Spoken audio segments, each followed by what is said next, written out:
Welcome to Demystify Magic with Molly and Madison. I'm Molly, a former skeptic turned full-time energy healer and teacher. And I'm Madison, a born and raised witch running my family's crystal shop. And we're here to explore all things woo through the lens of both science and spirituality so that you can find the moments of magic in your everyday life and create an intentional spiritual practice.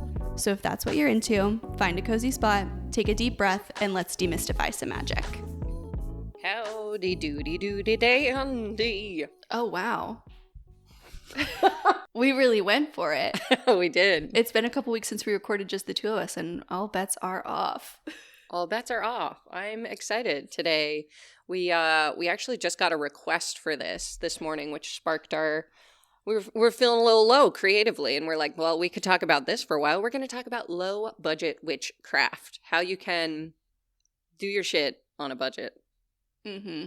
I love talking about this, which I think most people are surprised to hear me say that when I'm the one that owns the store that sells the things.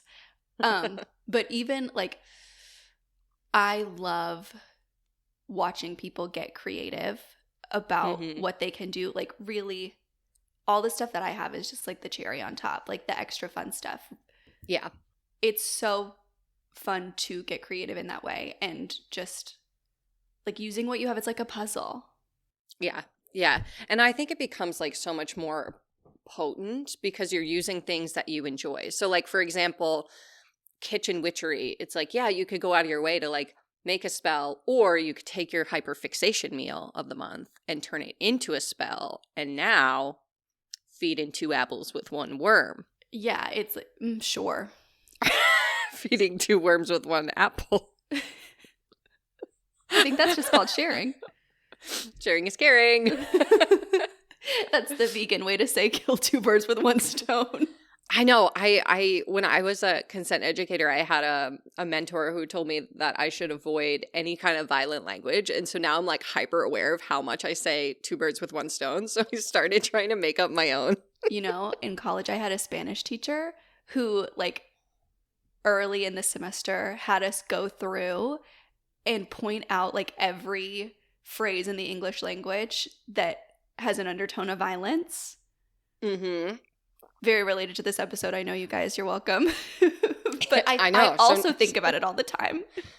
Yeah. So if you have a good alternative to two birds, one stone, we want to hear it. I think you came up with it just now. Feed one apple with two worms. Feed two worms with one apple. Yeah, that's what I try to say. I screwed up every time.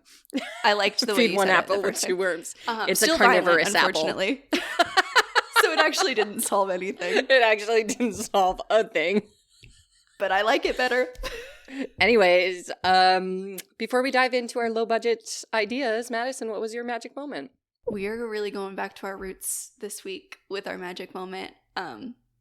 Because I went back to therapy this week. Hey, and my magic moment is my new therapist. You guys have heard me, if you've listened to the podcast for a while, talk about how I had a really, really amazing therapist when I lived in St. Louis, who was like the perfect blend of like woo and rooted in science. And I did like this highly studied form of therapy matched with this like really meditative practice that we did, and it was really, really amazing. And so when I left Missouri, I obviously could no longer see her, and it took me a long time to like even really be interested in seeing anyone else, because I was like, nope, there's nobody who's gonna do it like her. There's nobody who's gonna do it like her. If you live in Missouri and you need a good witchy therapist, slide into my DMs. But I started looking like maybe a month or two ago, and I just like really perfectly manifested this person. And I had my intro session a few days ago, and she said something that I had just never considered, like about my history and something that like could be impacting stuff going on now that just like I never ever would have thought about. And I was like, oh, maybe other therapists are also smart. And good at their jobs. Maybe it's not just this one person. So I was very proud of myself. So proud of you. Love Thank that. you. We love therapy here at Demystify Magic. We stan. What was your magic moment? Okay, mine might be controversial. Ooh, I'm excited. So, as you know, if you've listened to the pod at all, I am very much into the fantasy, fairy, smut, dragon. Fourth Wing is my favorite series of all time. I'm going to say it. I know what you're going to say. I'm going to say, don't spoil it. Okay. Don't spoil it. Well, yeah, I'm not. This is a spoiler-free podcast, so of all things. Fourth Wing is my favorite series of all time, okay? I thought that when I read it, and I read it like a year ago, okay, for the first time, less than a year ago, maybe like 9 months ago. And I just thought, like, oh, I really loved it at the time. It's probably not my favorite still, maybe, right? Because how many books did I read last year? How many of them do I actually remember? Fourth Wing and Iron Flame are one of them. 2 of them. And so I recently got the dramatic audio versions, and I can, in fact... Oh, this isn't what I thought you were going to say at all. I'm getting there. Shut the fuck up. Sorry. It's a fun game I like to play in my head sometimes, is where I try to figure out what your magic moment is before you say it. My favorite game is when Madison goes, I know what you're talking about. No, I don't. And I'm still talking. I was so confident, and because there was something that I was excited to talk about. Anyways, go. I know. I think we're going to get there. Let me give the preamble. Anyways, I got the dramatic audio versions and can confirm this is, in fact, my favorite series of all time. I would die for Xaden Ryerson. Ryerson? I think it's Ryerson. Fuck if I know. Every name in a fantasy book just is a mumble. Yeah, just is a mumble for me. Which is why like rereading with an audiobook is so interesting, because I'm like, oh, that's how you say Tern? I'm like, who the fuck is Naolin? We have a book club at Spellcrafter, and this past month we did a book on runes, and Anthony helped us lead it because it's me and my friend Lorraine, who we don't know very much about the runes, and so we call in the experts. Yeah. And he made such a good point where he was like, if there's ever a book that you are going to struggle with the names, just listen to it. Like, he was like, I gave him a copy of the book that we were going to talk about, and he was like, oh, I'm just going to listen to it because that's how you know how to pronounce the runes. And I was like, fuck, you're so smart. I know. So now I know how to pronounce most things. I still revert back to the mumbles that I said. Anyways, that is not my magic moment. My magic moment is I fell back in love with this series. I spent 40 hours over the course of 4 days re-listening to book 1 and 2. And the day that I had like 3 hours left in the series, I go into a tiny little bookstore, which I will not name. I will not name and shame them. And they had Onyx Storm available, the 3rd book in the series, available 4 days early. They had no idea what it was. I literally picked it up and I felt like I was like buying drugs off the street. Like, I picked it up and I was like, okay, Molly, be cool, because I thought they were going to not let me buy it. I know. And I was like, and I have a friend who's also obsessed with Fourth Wing. And so I was texting her and I was like, oh my God, I'm holding Onyx Storm in my hand right now. And she's like, do they have another one? I will drive to your house in my PJs right now. And so I was just like really cool. I was like, do you guys have another one of these? And they were like, we have, I think it's called Fourth Wing is the other one in the series. And I was like, I'm really specifically looking for this one. Do you have that? And she's like, no, we only ordered one. We weren't sure how it was going to sell. And I was like, no, I'll take it. I will take it. I will take it. And I literally, the whole time I was like, be cool, Molly, be cool. Anyways, I got to start reading it 4 days early. I know that's controversial because people have told me since then that the author is like really upset that some stores are selling them early. Well, so what I found out. Okay, is that, tea. So this is where I was right. First of all, everyone. Okay. So we all know this is what I thought you were going to talk about. I heard, and I don't really understand how this is happening, but I read that people were like somehow swapping the dust covers. Yes, I heard that too. And I was like, so no, how are you doing that if there's no book? Like, if the book's not out. Well, okay. What I have heard, and by heard I mean seen on TikTok, is that Targets have accidentally been putting Onyx Storm on the shelf early, but then you go to checkout and it won't let you buy it. So that's why people are swapping them. That is not what I did. So I thought that is what the author was upset about, because that does impact. That's what I think she is upset about, but I can also understand that, like, if you're planning this huge launch, I've also heard some people have been posting Onyx Storm spoilers before the book is released. I refuse to do that. Yeah. I'm going to throw my hat in the ring, and I'm going to say that that's okay. Like, the bookseller put it out. That happens all the time, first of all. Like, books come out on Tuesdays, but the booksellers obviously get them in advance. And like for smaller releases, it's never a big deal. Like if they go out early, like that happens all the time. If a book comes out on Tuesday, it'll go out when they come. This is like Harry Potter mayhem.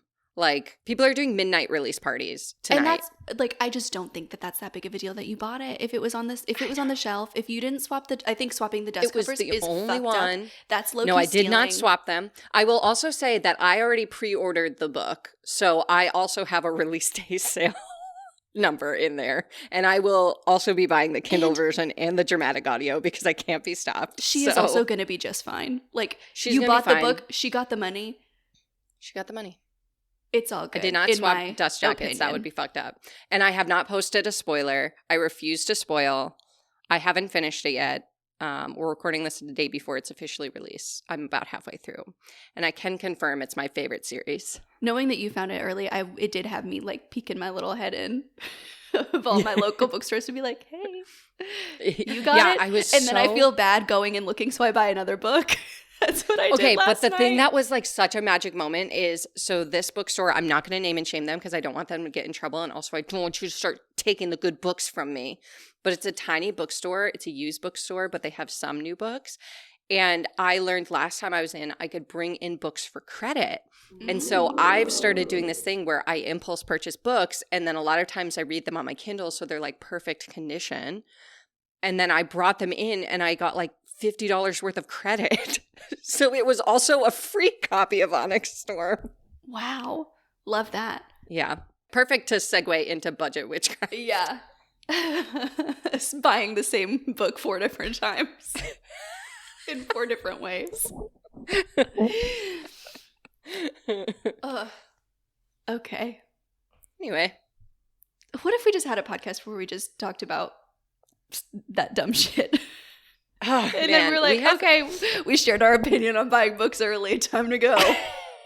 We have talked about doing a Patreon where the bonus monthly episode is just like random just us yap off. That's what it would be called too. It'd be a quart of Molly and Madison. Yap off with Molly and Madison. I forgot about a quart of Molly and Madison. That's in another life. In another life. So maybe one day, if enough people bug us to make it, we will. Anyways, let's talk about budget magic. Yeah, let's. Wait, before we do that, we have 2 quick announcements. Oh, okay. What are they? One is, if you're interested in joining Reiki 1, the Science of Self-Healing, registration opens February 9th, only to the waitlist. So make sure you get on the waitlist. The details are in the description of this episode. And the other is, if you want to support the show and buy some merch and sport some cute little t-shirts, crew necks, hoodies, journals, mugs, stickers, you can do that at demystifymagic.com. Hell yeah. Okay, now we can dive in. Okay. We've teased you long enough. Okay, here's how we're going to do this. We are going to go in order of cost. So we are going to start with shit that is free, and then we're going to move on to things that cost a little bit of money, and then we're going to move into things that maybe cost a little bit more money but still not a lot, and then we're going to end by going over the 5 most popular intentions that you might use for your magical practice, and we're going to give you a spell for each one that is going to cost little to no money. Sick. Let's do it. I can't wait. Let's do it. All right. So first, we want to give a little disclaimer of like, if you are looking for places to buy supplies for your practice, how you can get the most bang for your buck. And it will not come as any surprise to you that I'm going to start and say that your local Botanica or your local metaphysical store is going to have some good deals. Mm-hmm. That is, you really are going to be able to get good pricing on things. At least it's my intention when we're buying things for the store that I really try to have like a wide variety of price points for things. Yeah. Like I have, with like things like tarot decks, like I do really work hard to like support the indie small batch, like independently published decks. And then I also have the decks that cost maybe $20, yeah. Same thing for candles and herbs, like any kind of place that has like a bulk herb shop, and it doesn't have to be witchy in nature. Yeah, like a natural food store. Yeah, like a, what are they called? Oh my God. a zero waste store, you know, where they have like where you literally just buy like out of the container, that is going to be way less expensive than I think you think it's going to be. Like it's not like going to Target. Yeah.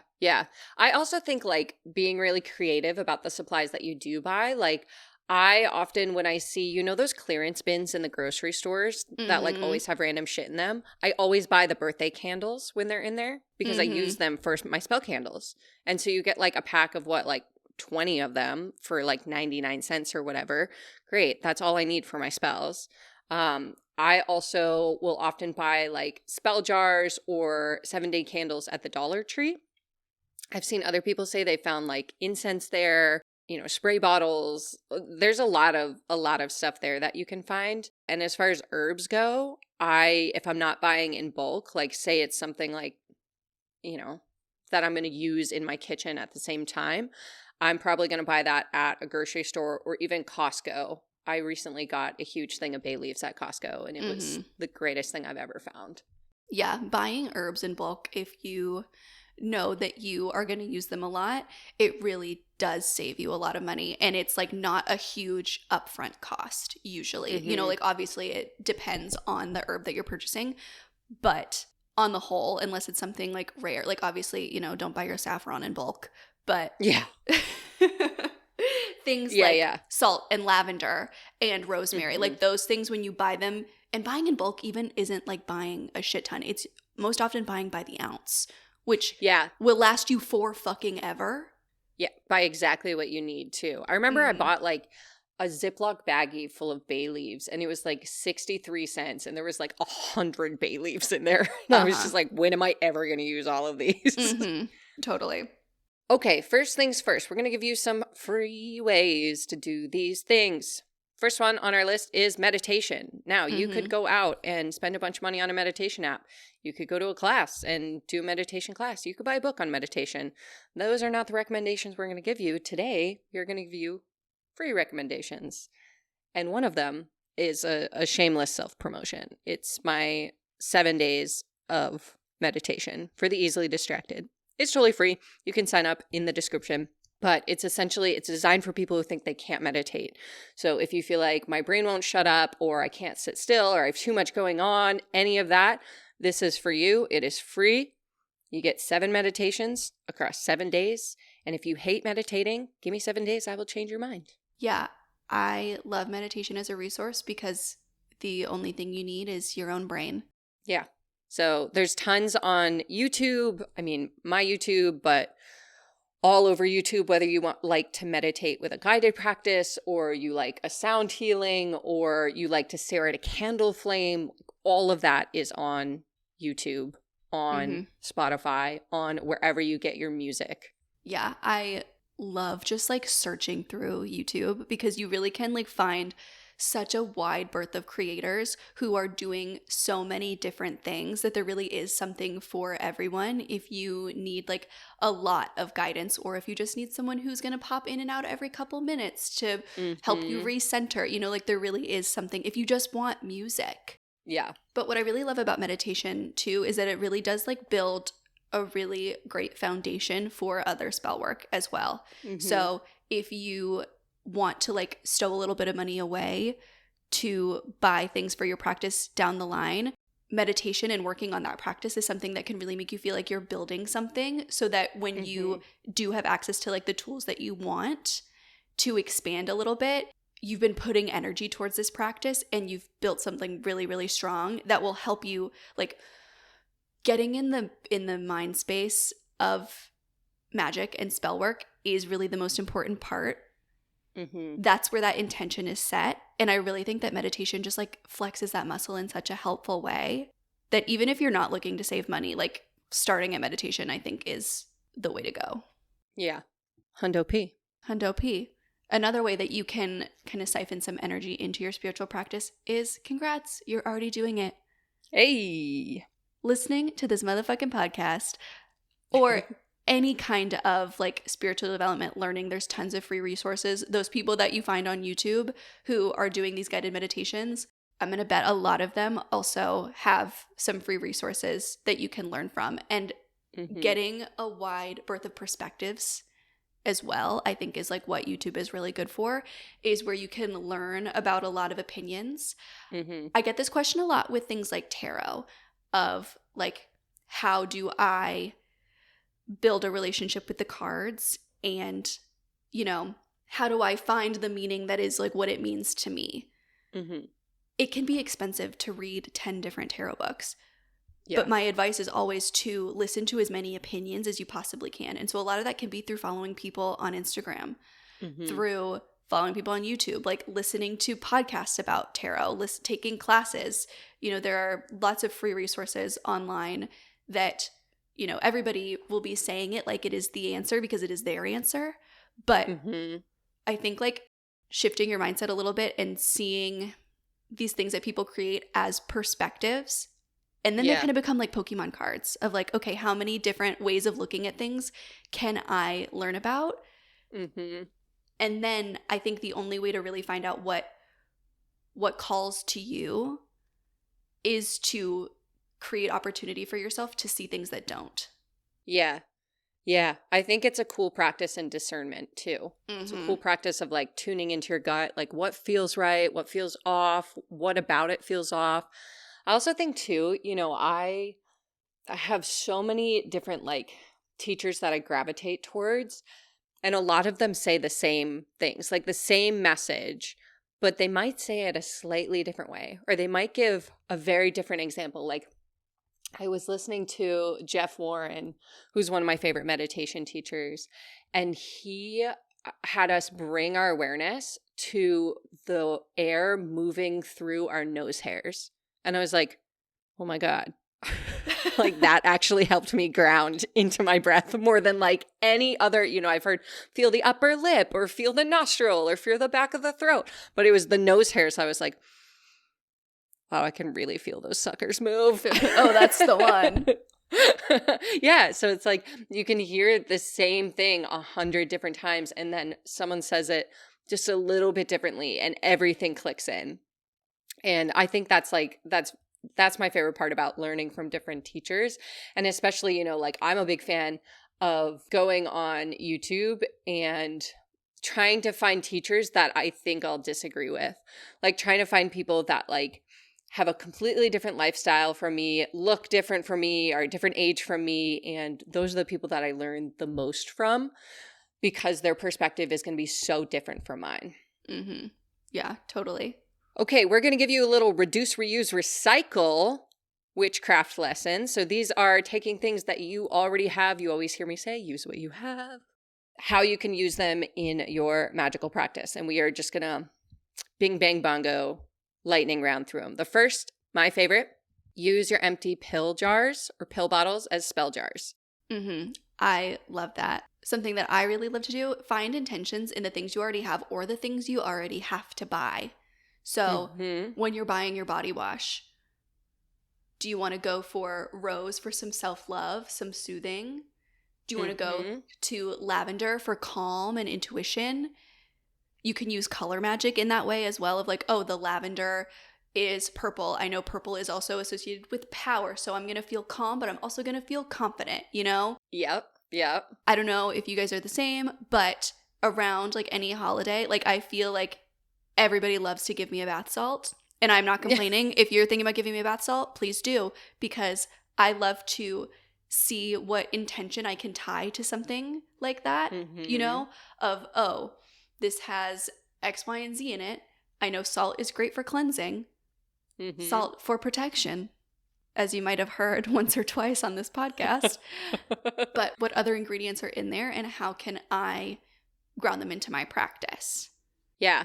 I do this too with like stuff that's dying in my pantry that I'm never going to eat. So the other day I was remaking my money bowl, and I didn't have, we're going to talk about money bowls in a minute, so don't worry about it. But I didn't have rice. I didn't have like my usual, you know, what I put as the base. So I just looked through my pantry and I was like, oh, this is a soup mix, a dried soup mix that has been in here for a while and is about to expire. That's the base of my money bowl. Perfect. And I was like, okay, it's legumes for abundance, and there's some green ones for abundance. There's some yellow ones for power. Like, I was like, okay, this is what we're using. And you know what? That was a week ago. That money bowl has done me well so far. Perfect. Love that. Yep. And then this can kind of be applied to anything. I'm going to use sigils as the example, but like you'll see 100 books on how to make a sigil or 100 books of sigils. That is something that is easy and free to make on your own. And there are so many places on Instagram that share sigils that are like made for community use. And I think that is so fucking cool. Obviously, like it's nice to have in my dream world, I have the Spellcrafter library in my house and it's all full of reference books. And I, you know, like I never have to lift a finger and I just think about it and it just lands in my palms perfectly. But there is so much extra intention in making a sigil, creating a spell. You know, like we are going to give you some examples. I implore you at the end of this episode, we are going to give you like a really inexpensive way to do this spell with like the bare bones, right? Think of one extra free way that you can enhance it, that you can make it more tailored to you. Change that thing, tweak it a little bit and make it yours. That's going to make it so much more powerful with no extra dollar spend. And in case you want like an idea for that, something that I'll do, and some of you will not be shocked by this, but when I'm doing like a motivation or an energizing spell, I always play Aaron's Party Come Get It in the background because I've attuned myself to just get pumped up when I listen to that. So I like didn't even think of that as part of the spell, but now I'm like, yeah, the music that I'm playing in the environment is a part of the spell. For sure. I also think too, you know, I love having reference books on herbs and the magical intentions of them. I think they're easy to use, but I'm not going to lie to you. When I am in my kitchen and I am making a sandwich and I don't have my books nearby, I just Google magical intentions of tomato or whatever, you know, like, and then just go with whichever resonates. Again, like it's using your discernment. Like we always share with you, you can't do it wrong. You can't screw it up. So if you Google magical intentions of tomatoes and there's 6 different things and one of them stands out to you, go with that. Trust your gut. And lest we forget, get a motherfucking library card. Yeah. That will change your life if you do not have one. They have way more books on witchcraft than you would think. I have had library cards in very small cities, in very large cities, in very red cities, and in very blue cities. And I can't promise that I've been able to find everything, but I have been able to find more than I ever thought I would for free. Yeah. And if you have an e-reader, the Libby app connects to libraries. And if you are like me and you live in a place where your libraries don't connect to the Libby app, if you Google like out-of-state library cards, you can find lists of places where they're either free to get an out-of-state library card to use on Libby, or they cost like a nominal amount. Oh yeah, and I'm pretty sure, I think that St. Louis is one of those places, and they have a really, really great library system. There you go. So I still use mine. I moved back to Florida, almost 3 years ago? Way to expose yourself.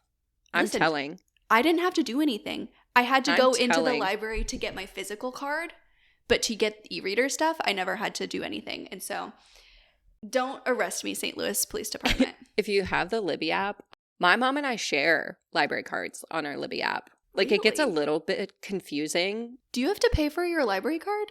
No, but she lives in a different state. So she has a different library card. Smart. Yeah. So I have her library card. She has my library cards. You and I should trade library cards. We for sure should. You can use my St. Louis one whenever you want. My Florida one, not as good.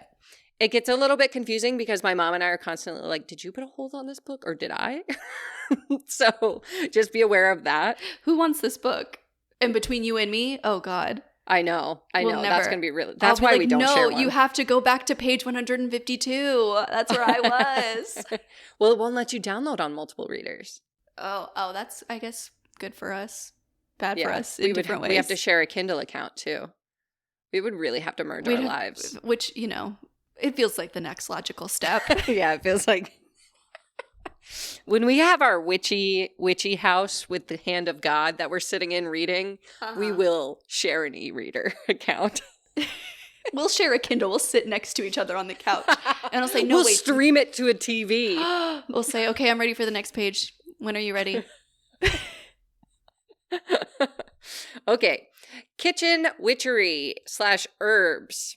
My motto is use what you have. So we've talked about this before. We have a low effort kitchen witchery episode. If you are like, I don't even know what you're talking about, go to that one. But I always recommend go through your spice cabinet, your tea cabinet, the things that you have in your fridge, and write the intentions down. Like you could physically write them on the bottle, or you could make yourself a little encyclopedia. So I'm willing to bet you have everything that you need to create the spell that you want or the intention that you want. And it could be as simple as like, literally the other day I made like cinnamon buttered toast. And I was like, this is an abundance ritual. And I was like, sugar for attraction, cinnamon for abundance, butter for transformation. Like you can just start to, get really familiar with the things you use every day. And then eventually it just becomes second nature. You're like, okay, what do I need for abundance? Or what does this spell do? And that's a really fun like tool for learning too, is if you have, for me, my hyperfixation right now is delicata squash and sumo oranges. Okay, fancy. Well, I like delicata squash because you don't have to peel it. Sure. I don't even know what that is. Oh, girl.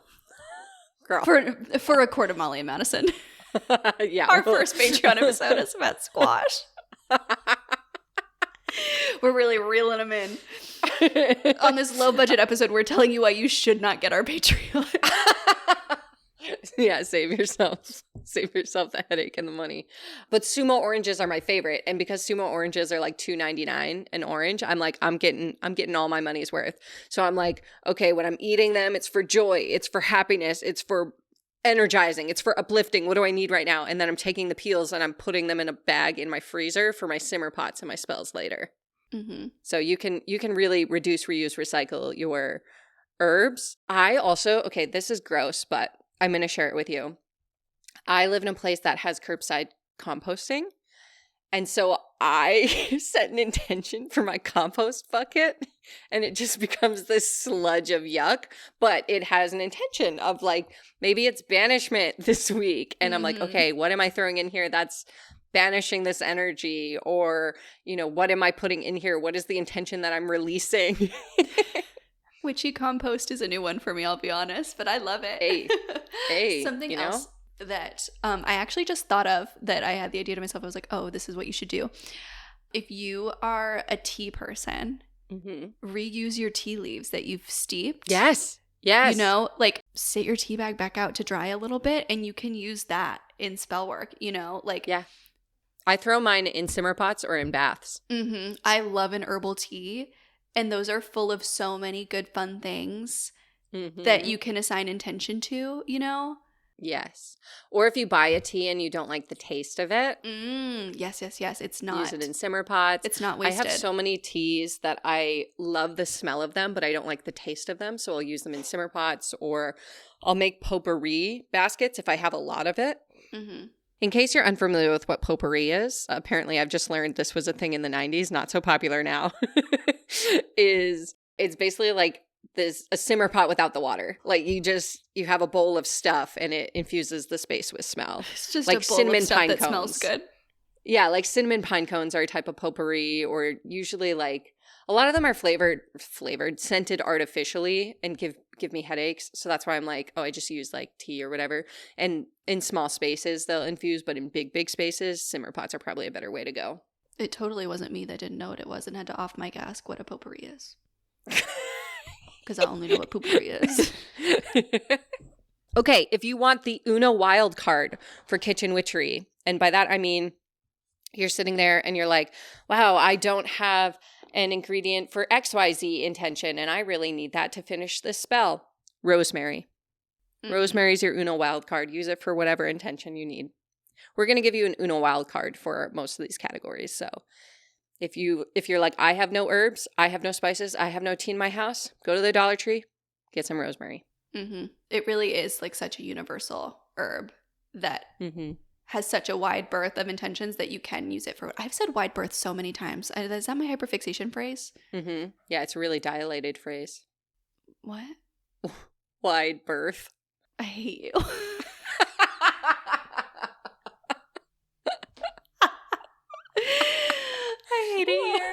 gotta go, you guys. My mom called. She said I gotta be home right now. Next. Okay. So we're getting into the part of the episode where there's a little bit of money required, right? This is like a low cost instead of like a zero cost situation. Mm-hmm. But I want to talk about candle magic because it is so inexpensive, so impactful, and it does, like, I feel like oftentimes with budget witchcraft, we're often like sacrificing the part that kind of like looks and feels cool. Mm-hmm. And candle magic is such a low cost way to like preserve that energy, which I know it is not necessary for spell work, but it is nice, right? Like, it's nice to make something, you know. I did like a big smoke cleanse of the house the other day, and I set my cauldron down on my altar, and it was like smoking, and there was like a candle going behind the smoke, and it looked very aesthetically pleasing, and I was like, wow, this is nice. And I think it's okay to like value that a little bit, you know? Yeah. I'm gonna say it. But your Uno wild card here is a white candle. Mm-hmm. Any intention. White candle.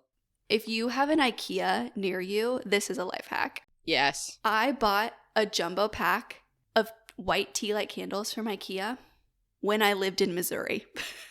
Yeah. It has moved with me cross country. Yeah. To multiple apartments and now my house. It's like 100 in there. It's like 100 even more, I think. And I think it was maybe $5. Yeah. Like, yeah. I think it it's maybe wild. even was less. I have like, one too. That is my most budget friendly. Like, that is the buy in bulk made of, like, the dreams are made of, you know? Yeah. I love tea lights too because they're, for me, I struggle with the chime candles because I feel like I need to babysit them. Yeah. That's why I is prefer the something that's, birthday like, candles. hard to get over. Yeah. But tea lights are nice because they only last, like an hour or two. And so if I'm doing like a focus spell, it's like, okay, I'll focus on my emails until this candle goes out. Yes, totally. And I want to talk a little bit about the different sizes of candles because, speaking of chime candles, they are, again, like the most cost effective. They are $1 at most metaphysical stores. I don't think I've ever seen them for more than $1. Mm-mm. If you do see them for more than $1, the like basic colorful ones. We have some metallic ones that are a little bit more expensive, but like just plain one color chime candles. If you live in like a very high cost area, it might be different, but for the most part, about $1, maybe $2. Mm-hmm. It is not about the size of the candle that is like the power of the spell, in my opinion. Some people do this differently, but for me, I choose the size of a candle on how often I want to do that type of work. Yeah. So I've talked about my candle that I keep by my bedside that is for like when I'm ready to receive information through my dreams, right? Mm-hmm. I know that I'm going to do that long term. So for ease, I bought a larger candle. But I could buy a $1 chime candle once a week and achieve the same results, you know? Yeah. Or that 100 pack of tea lights. Or that 100 pack of tea lights. And just, I think that's one of the reasons why I love your Mercury retrograde ritual kit is because it comes with the 3 tea lights rather than the giant chime candle. Because I just gravitate towards like shorter bursts. And I know for you gravitates more towards like one time and then use it over and over. Totally. It's so interesting how we approach it differently. I know. And so there are like really low cost ways. And truthfully to me, like buying a larger candle is the equivalent of buying in bulk, you know, because they last longer. But it's not like you're saving a shit ton of money by buying the larger candle. And it doesn't impact the power of your spell. And so you can go to a metaphysical store and for under $10 have one of every color. That's 7 spells. You know, if you do one of every color of the rainbow. Yeah. Or you could also just use whatever candles you have. Like, they don't have to be specifically witchy chime candles or whatever. Like, if you have a Yankee candle, great. Yeah. Look up the intentions of those fragrance notes. What color is it? Draw a sigil on the container. Yeah, if you're a person that you know that you're going to buy those scented candles no matter what, like that's something that you fit into your budget, you can combine those things as well. Crystals. Okay, your Uno wild card. If you can only have one crystal, if you only buy one crystal, make it a clear quartz. Clear quartz amplifies any intention. It also is usually pretty inexpensive. So Yeah. you can get a tumble, you can get a point, I got a bag of like tiny little points. They're itty bitty. I think it was like $10 for like a pound or something crazy like that. And I just reuse them over and over and over again. Yeah. What I love about using crystals in magic is that it really is like a choose your own adventure of like you can find crystals for as cheap as like $1 or $2 for a tumble, all the way up into like the thousands of dollars for those massive statement pieces, you know, the hand of God. Yeah. And bigger is not always better. Like people always ask me what size crystal do you need? It really depends what you're using it for. If you're using it for self-healing, I think smaller is better because you can really lay it on your body, lay it on your third eye or on your throat, and it's not going to like, you know, be uncomfortable in that way. Or you can make a grid with them. You can stick them on top of your candles. You can stick a sigil underneath them. Like there's so many ways that you can use them, and you can use them over and over and over and over again. So if you only have one clear quartz crystal, you can do like 1,000,000 different spells with that one crystal. Yeah, I think that is where I have some like room for growth because I am so attracted to the statement pieces. I think like going to the crystal shows has just ruined me where I see all these beautiful pieces. Like I have this gorgeous piece of garden quartz that is massive that I don't work with ever because I can't pick it up. And its job is to sit there and look beautiful, which is what I wanted it for. But I don't feel this like whenever I have a moment where I'm like, oh, I would love to meditate and have something over my third eye. Like I don't have those things. Yeah. And so I'm like, I need to expand my tumble collection. Yeah. I feel like I've gotten really good at this because I still don't have my office built. So all of my crystals that I packed up when I moved in November are still packed up. So I have one clear quartz, like one clear quartz because it's my Reiki training quartz. And so I was like, okay, I need to keep this with my Reiki training stuff. So I didn't pack it with the rest of my crystals. And I'm like, wow, I've really had to do everything with this one crystal. So can confirm. You can do it all with one. Clear quartz. Yep. All right. Now, to finish this out, we are going to rapid fire through some of the most popular intentions that you guys come to us with. And we are going to give you a low cost or zero cost way to do a spell. So starting with cleansing. Clapping. There we go. Done. Round of applause. Screaming. One of my favorite things to do when I'm doing a spell, especially like I did a freezer spell the other day when I was really, really pissed off and I didn't want to find like my incense or whatever. So I just screamed at all of my ingredients. It was so cathartic. Music, those same like sound cleansing videos on YouTube that we were talking about, like the singing bowls and things that people do on YouTube, that is an excellent cleanse. If you smoke anything, that smoke can be used to cleanse. And a lot of times herbs you can light in a fire safe dish for smoke cleansing. So like rosemary, lavender. I'll do a cinnamon stick when I'm doing like an abundance spell to cleanse. Yeah, you can literally just light a cinnamon stick on fire and use it, like hold it like a match. Yeah.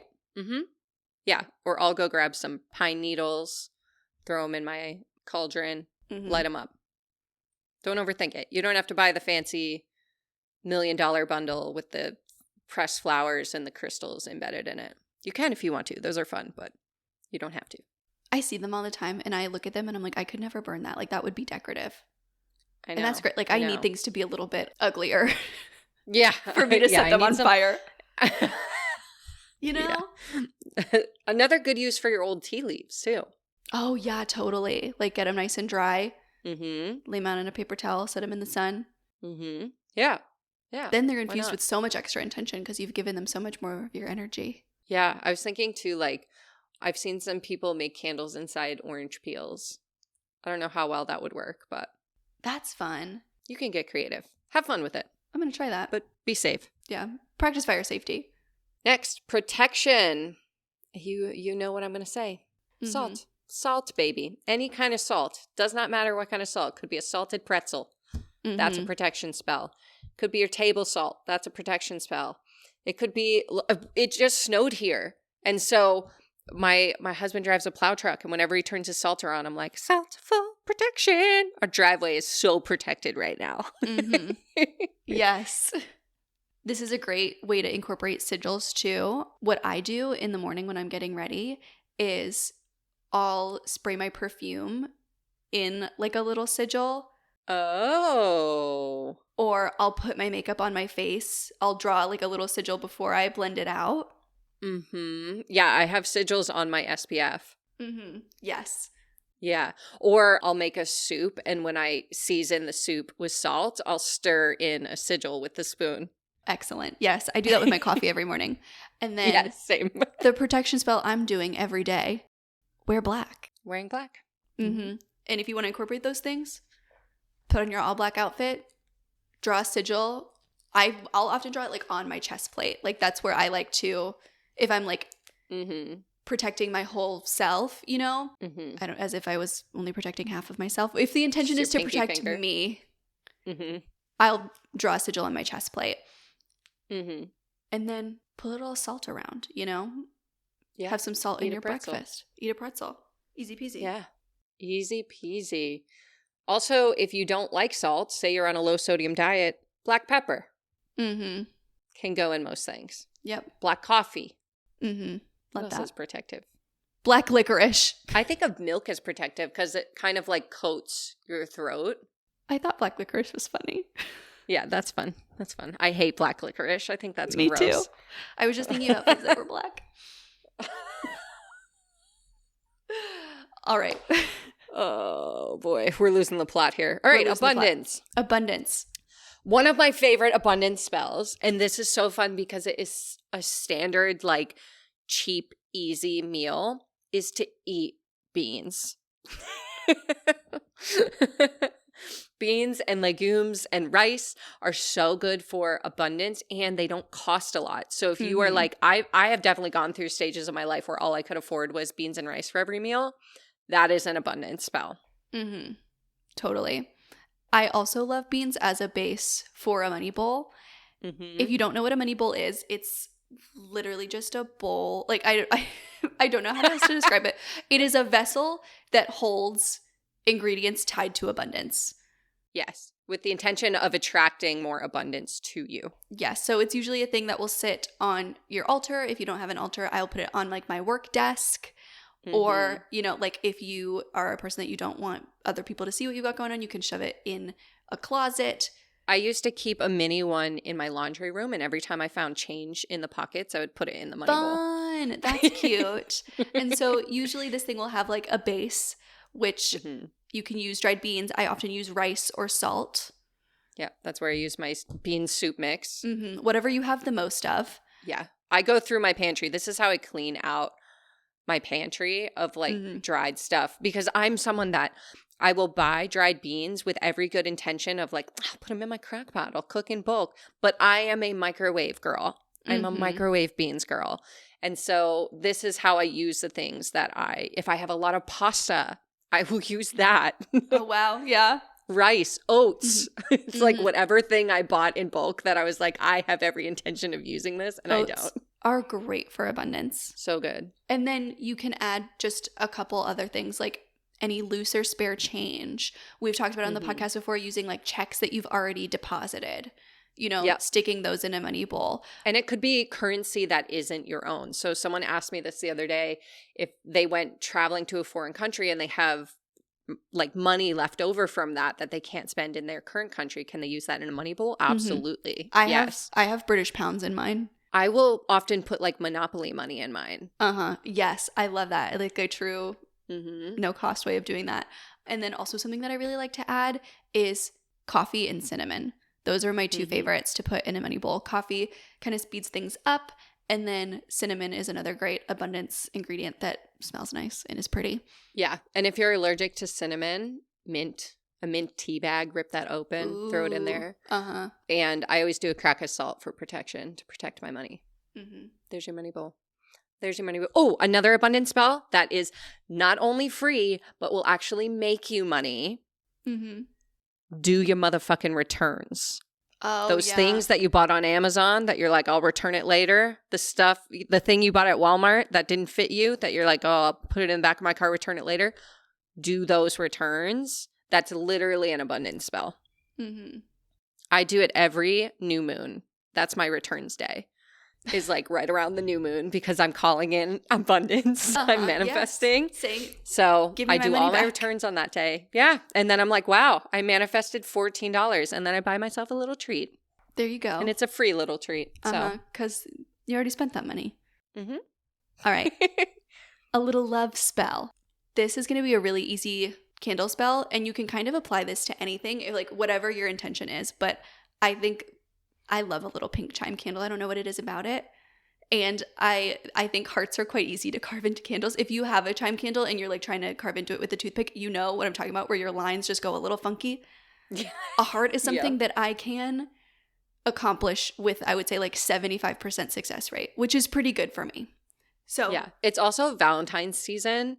So there's a bunch of like heart stuff that maybe you have, like you have a little heart plate or you have a little heart wreath. You could stick it around the candle, you know, like whatever. If somebody gave you some conversation hearts, you can sprinkle those around. I love conversation hearts. They're so good. And for what reason? For what reason? You're going to take your pink chime candle. You're going to carve your little hearts or your symbols of love. And then as you light it, going back to like that idea of focus, chime candles will take a little bit longer, but as that candle's burning, sit and meditate with the candle while thinking about like all that love that you give to others. Imagine it coming back to you. Imagine all of that love and energy coming and encircling you and giving yourself like that loving, warm hug that you extend to others, you know, like feel your own warmth. This is also something that if you want to manifest a partner, this is a great time to like go through your list of the type of person that I'm manifesting has this, this, this. They're kind, they're funny, they respect me, they love my friends, they have close relationships with their family, they love dogs, whatever it is, you know, those things, like creating that person in your mind's eye while that candle is burning, especially after you've like brought in that love to yourself, you know, creating that environment of self-love to then manifest that partnership from, to me, is the way to do that. I'm going to give you a low-cost self-love spell. Originally, I was going to say eat strawberries, but conversation hearts had me thinking. First of all, what's your favorite conversation heart color? Pink, I think. Why? I like pink, but I also like blue, but only when it's blue raspberry. Wait. Which is rare. Do conversation hearts have flavors based on the color? Yes. I don't. Since when? Since have I timeline jumped? Because if there was a blue raspberry conversation heart, I would have found it. Okay, the blue raspberry ones are a little more rare. They're harder to find. I'll let you know when I find the brand. To me, they just taste like sugar. Like they just taste like chalky sugar. But like the white ones kind of taste minty in some brands. I'm going to need a brand breakdown from you. Okay. I'll work on it. When they hit the shelves. I'll do a taste test. But I was going to say a great self-love spell is get yourself a box of candy hearts. You can get, I just saw an 8-pack for $1, I think it was, at the Dollar Tree. $1.25, sorry. At the $1.25 tree. I know this is going to sound silly, but while you're eating them, I want you to say the affirmation on them to yourself and fucking mean it as much as you can. I'm just imagining someone going up to the mirror and saying, "Call me," to themselves. That's what makes it so fun, because some of them are like, "Love you," or like, "You're cute." And then some of them are like, "You're mine," or whatever, "Be mine." And like, it's just silly enough that like, you'll do it, but because your brain like doesn't really know the difference between saying something in jest and like actually telling yourself that compliment, you're going to be creating this like conditioned response where you're saying something nice to yourself and then immediately giving yourself a little treat. And so you become like Pavloving yourself to be nice to yourself. Totally. I like that. Yeah. Okay, fine, I'm in. Okay, fine. My excuse to buy candy hearts later. Now that I have to do a taste test and say nice things to myself. Okay, finally, intuition development. I think we've talked a lot about this on various podcast episodes. We have a whole series on intuition development from, is it almost 2 years ago now? If you go back, the first one is anxiety versus intuition. If you just type in intuition, you'll find it. But that's a great place to start. We give lots of low cost, no cost exercises you can do. But I also think meditation is the most powerful form of intuition development.